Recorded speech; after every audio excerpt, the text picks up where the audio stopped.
तो गाइस जैसा कि आपने कहा था कि आपको अर्थशास्त्र का एक ऐसा वीडियो बना दीजिए जिसमें सभी प्रश्न बताए जाए, यानी अतलग उत्तरीय प्रश्न, लघु उत्तरीय प्रश्न कौन कौन से आप तैयार करोगे, विस्तृत उत्तरीय प्रश्न। तो देखिए पूरा पेपर आपका यहाँ पर हल करा के रख दिया है।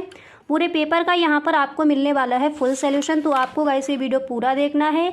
इस वीडियो को आप यहाँ पर बिल्कुल भी स्किप ना करें, ठीक है। तो देखिए जो भी आपके महत्वपूर्ण क्वेश्चन है उन सारे प्रश्नों पर यहाँ पर हम डिस्कस करेंगे।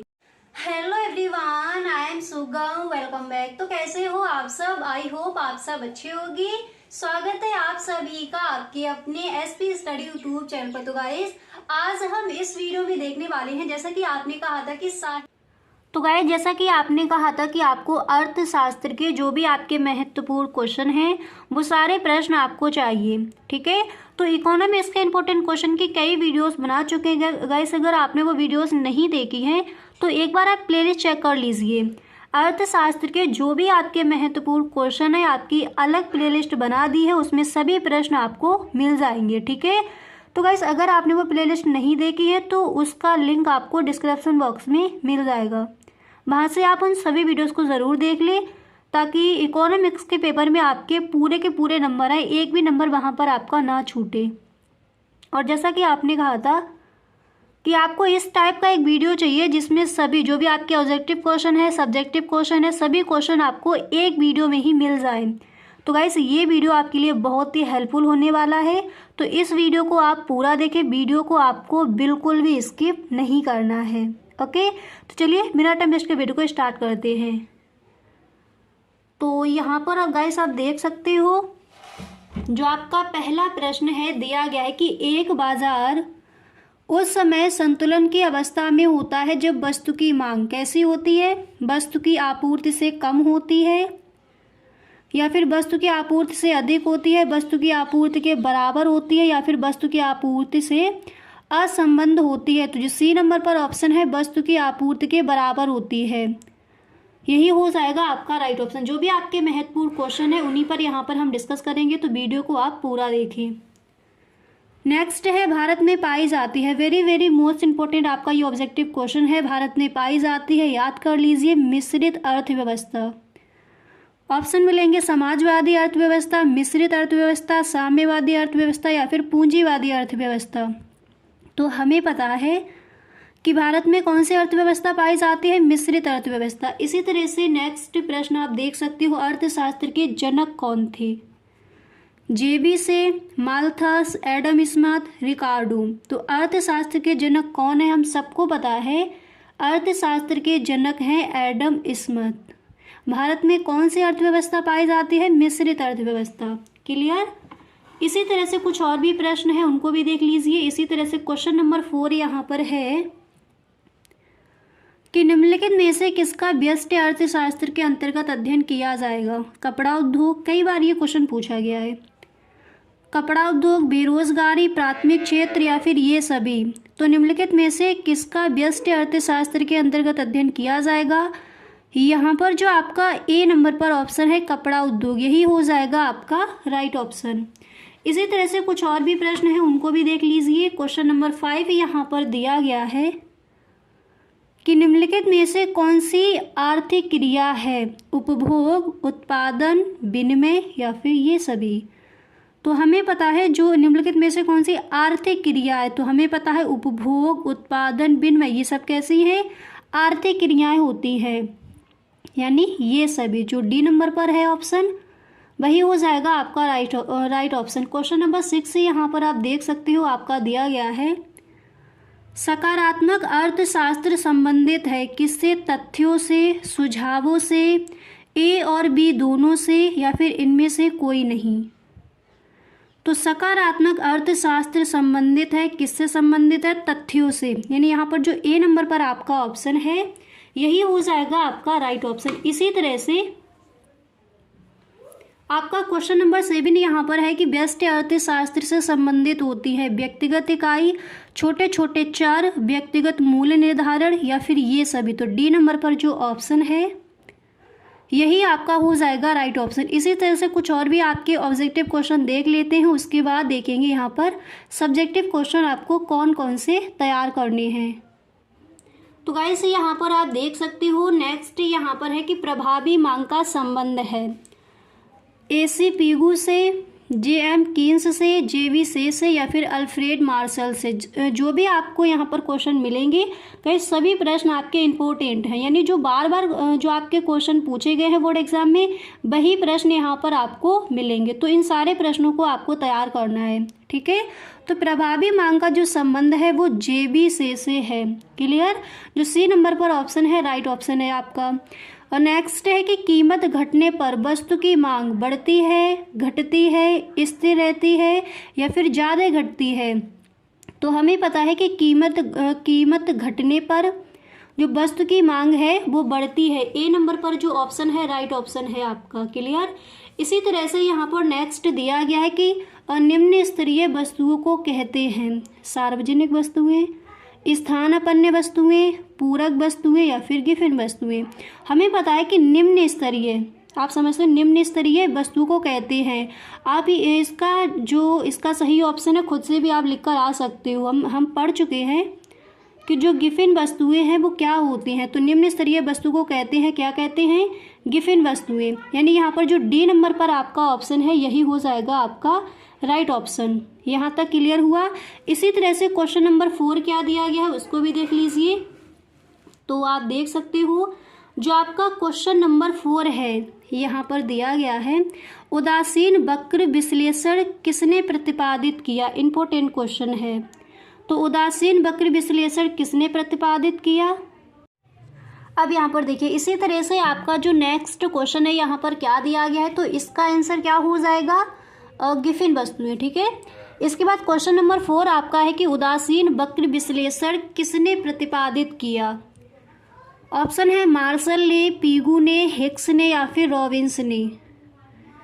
तो उदासीन वक्र विश्लेषण किसने प्रतिपादित किया, यहाँ पर जो हमारा C नंबर पर ऑप्शन है हिक्स, यही हो जाएगा आपका राइट ऑप्शन। 5वां क्वेश्चन है जब मांग वक्र X अक्ष के समांतर होता है तो मांग की लोच होगी कैसे होगी, 1 के बराबर, 1 से अधिक, 1 से कम या फिर अनंत। तो यहाँ पर जो D नंबर पर आपका ऑप्शन है यही आपका हो जाएगा राइट ऑप्शन, अनंत। क्लियर। अब इसी तरह से जो आपके अतलग उत्तरीय प्रश्न कौन कौन से तैयार करोगे उनको देखते हैं। यहाँ पर आप देख सकते हो आपका क्वेश्चन नंबर 1 है उत्पादन संभावना वक्र क्या है। तो सबसे पहले आपको हेडिंग डाली है उत्पादन संभावना वक्र। इसके बाद यहाँ पर आप लिखोगे कि उत्पादन संभावना वक्र दो वस्तुओं X तथा Y के उन सभी संयोगों को बताता है जिनका उत्पादन अर्थव्यवस्था के संसाधनों का पूर्ण रूप से उपयोग करने पर किया जाता है, जबकि साधनों की मात्रा स्थिर है, उनका पूर्ण उपयोग हो रहा है और उत्पादन तकनीक दी हुई है। इसी तरह से क्वेश्चन नंबर 2 देख लीजिए, यहाँ पर क्या दिया गया। देखिए जो भी प्रश्न यहाँ पर बताए जाएंगे सारे ही प्रश्न आपके इम्पोर्टेंट हैं, तो इनको आप साथ ही साथ लिखते चलिए क्योंकि कोई भी प्रश्न आपका अब अर्थशास्त्र के पेपर में वहाँ पर छूटे ना। आगत तथा निर्गत से आप क्या समझते हैं।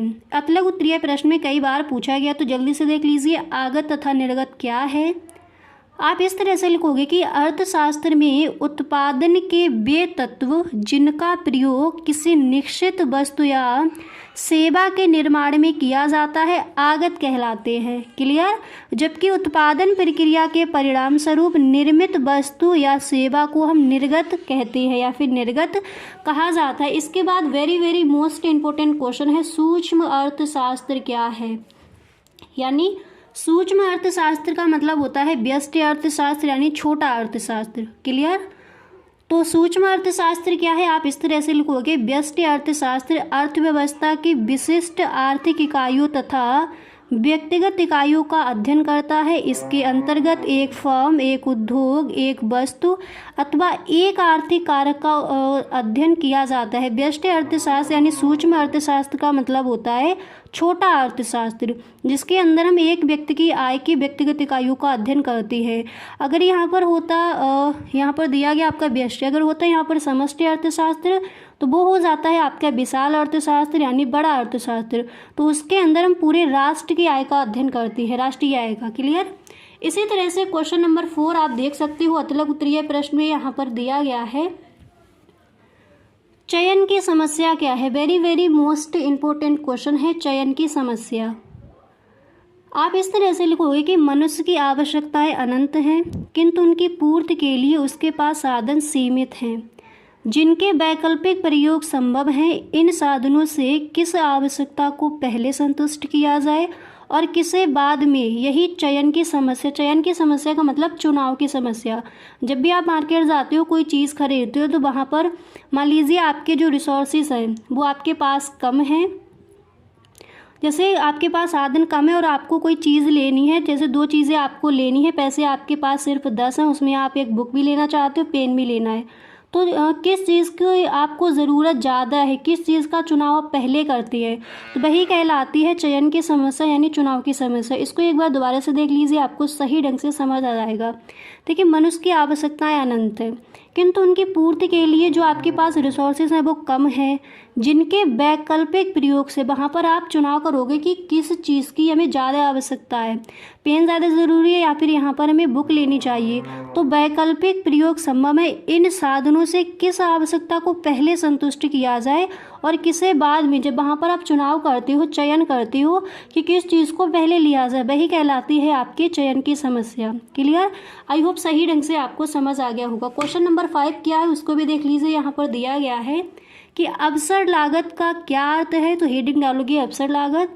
इसके बाद आप लिखोगे एक वस्तु की कुछ अधिक मात्रा प्राप्त करने के बदले दूसरे वस्तु की कुछ मात्रा को छोड़ना पड़ता है, इसे ही वस्तु की एक अतिरिक्त इकाई प्राप्त करने की अवसर लागत कहते हैं। तो आप इस तरह से लिख कर आओगे। इसी तरह से कुछ और भी प्रश्न है अतलग उत्तरीय प्रश्न में, उनको भी देखते हैं।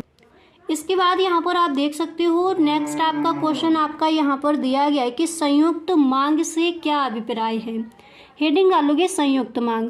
आप इस तरह से लिखोगे, जब एक आवश्यकता को पूरा करने के लिए अनेक वस्तुओं की मांग एक साथ की जाती है तो वह संयुक्त मांग अथवा समग्र मांग कहलाती है। प्रश्न कई बार पूछा गया है। क्लियर? तो सही ढंग से इसको आप तैयार कर लेंगे। अब देखिए, इसके बाद क्वेश्चन नंबर 2 है मांग का नियम क्या है। तो मांग का नियम क्या है, पहले आप हेडिंग डालोगे मांग का नियम। हेडिंग डालने के बाद आप लिखोगे वस्तु के मूल्य में वृद्धि होने से उसकी मांग कम हो जाती है। इसके बाद यहाँ पर आप लिखोगे इसके बाद आपको लिखना है और उस वस्तु के मूल्य में कमी होने पर वस्तु की मांग में वृद्धि हो जाती है, यही मांग का नियम है। ये कई बार आप पढ़ चुके हो, इम्पोर्टेंट भी है मांग का नियम, तो सही ढंग से तैयार कर लीजिए।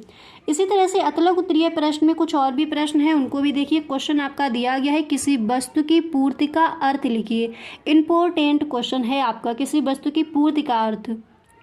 इस तरह से लिखोगे कि किसी वस्तु की पूर्ति से तात्पर्य वस्तु की उस मात्रा से है जिसको उत्पादक या विक्रेता एक निश्चित अवधि के दौरान एक निश्चित कीमत पर बेचने योग्य या बेचने के इच्छुक है। इस तरह से लिखोगे किसी वस्तु की पूर्ति का अर्थ। इसी तरह से अतलग उत्तरीय प्रश्न में नेक्स्ट क्वेश्चन कौन सा तैयार करना है फटाफट से देख लीजिए। यहाँ पर दिया गया है आपका उपभोक्ता संतुलन से क्या अभिप्राय है। ठीक है, तो सबसे पहले हेडिंग डालोगे उपभोक्ता संतुलन। आप लिखोगे अर्थशास्त्र में उपभोक्ता संतुलन से अभिप्राय उस स्थिति से है जब एक उपभोक्ता दी हुई आय से एक या दो वस्तुओं को इस प्रकार खरीदता है कि उसे अधिकतम संतुष्टि प्राप्ति होती है। तो उपभोक्ता संतुलन क्या है, इस तरह से आप लिखोगे। इसी तरह से नेक्स्ट आपका प्रश्न क्या है उसको भी देख लीजिए। सारे ही प्रश्न आपके इम्पोर्टेंट हैं। सीमांत उपयोगिता ह्रास नियम की परिभाषा दीजिए। ठीक है, और सीमांत उपयोगिता क्या है ये भी आपको तैयार कर लेना है। आप लिखोगे मार्शल के अनुसार, जो आपके अर्थशास्त्री है मार्शल, उन्होंने सीमांत उपयोगिता ह्रास की जो परिभाषा है वो किस तरह से दी है उसको देखते हैं। ब्लैक पेन से यहाँ पर आपको लिखना है मार्शल के अनुसार, कॉमा इन्वर्टेड कॉमा बिगिन करने के बाद आप लिखोगे कि किसी व्यक्ति के पास वस्तु विशेष के स्टॉक में एक दी हुई मात्रा में वृद्धि होने पर उसे जो अतिरिक्त लाभ प्राप्त होता है वह स्टॉक में होने वाली प्रत्येक वृद्धि के साथ घटता जाता है।